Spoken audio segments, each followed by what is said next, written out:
This is a story about what happened to me a couple of weeks ago. A couple of weeks ago, I had to go and spend the night in New Orleans.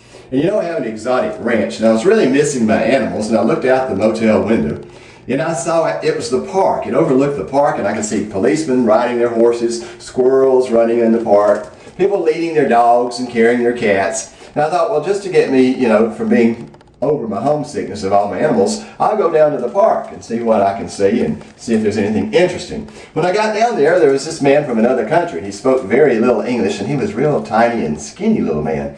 I think he was some kind of track star, though. Anyway, he was sitting on a bench, and he had a beautiful hound dog. Well, I sat down beside him and spoke to him, but he just smiled and acted like he didn't know what I said, but I think he understood me. He just couldn't speak English. Anyway, not long after I sat there beside the man, some really nice looking young lady walked by with a beautiful female snow white poodle dog. Well, that poodle brushed herself right up against that hound dog.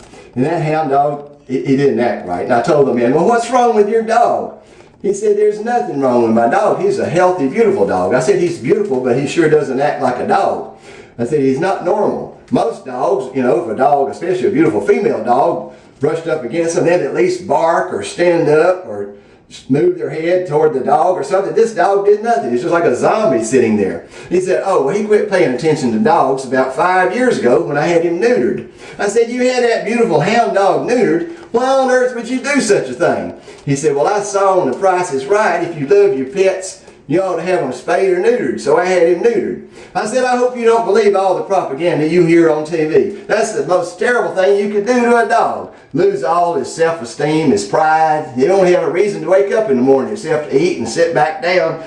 Do you understand how terrible that is? How would you like to be neutered?